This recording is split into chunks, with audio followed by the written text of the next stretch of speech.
Aujourd'hui dans Science Actu, l'émission qui récapitule l'actualité scientifique et technologique de la semaine, on va parler d'Elon Musk, d'Apple, des avions électriques et de quelques petits bonus. Allez, c'est parti. On commence avec l'Hyperloop. Donc l'Hyperloop, c'est le projet qu'avait commencé Elon Musk pour réinventer le transport rapide. Par manque de temps, il a abandonné l'idée, mais l'a laissé disponible pour d'autres. C'est là que l'entreprise Virgin Hyperloop s'est lancée là-dessus. Donc pour rappel, l'Hyperloop, qu'est-ce que c'est? C'est une capsule qui se déplace dans un tube sous vide d'air. Il est surélevé par un système de coussin d'air ou par un système de sustentation magnétique qui le maintient en lévitation au-dessus des rails, afin de réduire tous les frottements. Les capsules sont alors propulsées grâce à des moteurs à induction qui, eux, utilisent l'énergie électrique pour générer un champ électromagnétique et provoquer le transport. L'Hyperloop vient ici de franchir un cap majeur puisque l'entreprise Virgin Hyperloop vient de réaliser son tout premier essai avec des passagers. Donc ça s'est déroulé sur une piste d'essai, donc sur 7 pistes d'essai de 500 mètres que l'entreprise exploite depuis 2017 en plein désert du Nevada. Deux personnes, donc le directeur technique et cofondateur ainsi que la directrice de l'expérience passager, ont pris place dans une nouvelle version de la capsule qu'ils ont baptisée XP2, dont vous voyez une photo ici. C'est ici l'occasion de découvrir le design intérieur qui pourrait servir de base pour la future version commerciale qui pourrait comporter 28 passagers par capsule. Donc c'est super encourageant pour la suite du développement d'avoir déjà une réussite sur ce point, d'autant plus que ce mode de transport est vraiment très rapide, il peut atteindre pour rappel jusqu'à 1000 km/h et ça pour une énergie bien plus faible que les autres modes de transport. Mardi, lors de sa dernière keynote, Apple a dévoilé de nouveaux MacBook Air, son prochain MacBook Pro 13 pouces et un Mac mini d'entrée de gamme. Le point commun à tous ces modèles est la présence de la nouvelle puce M1 qui vient remplacer les processeurs jusqu'alors Intel. Apple a donc décidé dès maintenant de fabriquer ses propres puces et d'en faire profiter ses ordinateurs de bureau et portables. D'ailleurs, le terme processeur n'est pas exact, dans ce cas, il s'agit plutôt d'un SoC, donc un système sur puce en français, qui comprend 8 cœurs pour le processeur, 8 cœurs pour la partie graphique et 16 cœurs pour une partie intelligence artificielle et une partie sécurité. C'est une puce tout en un peu comme les puces comme la A14 Bionic du dernier iPhone ou les puces qui sont disponibles sur tous les appareils mobiles Apple. C'est exactement ce qu'on retrouve au cœur de nos smartphones et physiquement ça a deux avantages. Tout d'abord le très faible encombrement de la carte mère, l'absence de ventilateur ensuite, comme dans nos téléphones. Un autre avantage énorme lorsqu'on possède un ordinateur portable, c'est l'économie d'énergie. Ainsi, Apple assure que son nouveau MacBook Air peut atteindre entre 15 et 18 heures d'autonomie selon le type d'utilisation, le tout sans le moindre bruit puisqu'il y a une absence totale de ventilateur.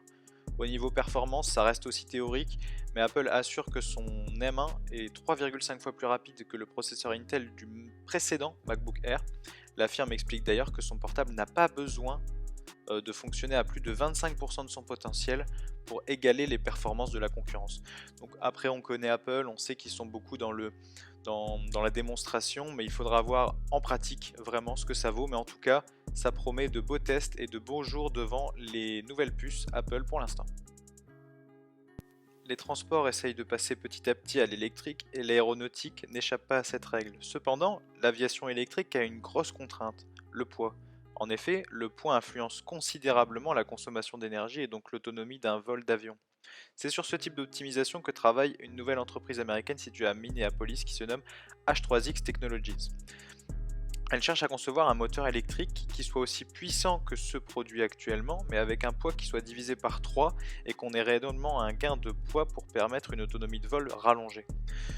Leur moteur s'appelle le HX3 HPDM 250, il pèse pour l'instant 15 kg et produit 200 kW de puissance avec une pointe à 250 kW, ce qui est un record de puissance puisque si on fait la densité de cette puissance, donc on divise simplement la puissance par son poids pour essayer de pouvoir comparer les moteurs entre eux, on obtient une densité de 13,3 kW par kilogramme. Pour comparer, actuellement le moteur doté du meilleur rapport poids-puissance comme on vient de le calculer, qui équipe les avions commerciaux, est un moteur de 0 Avia qui a une densité limitée à 4,2 contre 13,3 pour H3X Technologies. Donc on a vraiment un vrai gap, ce qui permettrait donc d'avoir une belle évolution sur l'aviation électrique. À l'avenir d'ailleurs, le porte-parole de H3X Technologies compte voir sa motorisation équipée des petits avions électriques et des aéronefs multirotors, comme les futurs taxis volants, Mais il prédit également l'arrivée de l'électrification des avions commerciaux de ligne à l'horizon 2030, ce qui coïncide avec la volonté d'Airbus de proposer des vols commerciaux aussi à l'horizon 2030. On termine cet épisode avec quelques clichés et rendez-vous dans les étoiles. Donc on commence avec ce cliché de Jupiter qui semble être troué. Donc de tels événements se produisent fréquemment sur Jupiter car il s'agit d'une grande planète avec de nombreuses lunes.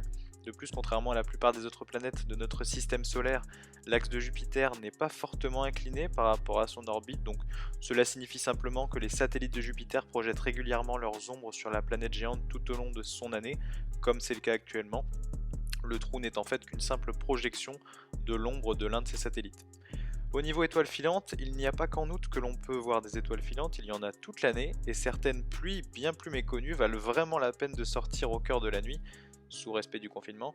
L'une des plus envoûtantes et parfois pleine de surprises est celle des Léonides. Donc l'épisode débute comme chaque année le 10 novembre pour s'achever le 30 novembre.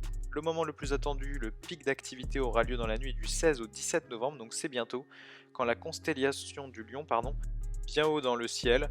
La Lune, elle, n'arrivera que très tardivement, laissant ainsi toute la place aux étoiles filantes. Il faut s'attendre à en moyenne 15 météores par heure, avec peut-être des embardées jusqu'à 100 météores. Enfin, pendant le confinement, toujours dans un site de choix préservé de la pollution lumineuse, vous pourrez vous enivrer de la forte pluie des Géminides. Ce sera dans la nuit du 14 au 15 décembre que les étoiles filantes pleuvront par centaines. On peut s'attendre à 150 météores qui plongeront dans l'atmosphère chaque heure, que du bonheur, d'autant plus que la Lune sera totalement absente du coucher au lever du soleil cette nuit-là. Nul doute que ces Géminides seront la plus belle pluie d'étoiles filantes de l'année. À surtout ne pas manquer. Voilà, c'est tout pour cette semaine, j'espère que ça vous a plu. Si un point particulier vous intéresse, dites-le dans les commentaires, j'en ferai une vidéo spéciale. N'hésitez pas à aimer, à vous abonner, à partager. Quant à moi, je vous retrouve la semaine prochaine pour faire le plein d'infos scientifiques.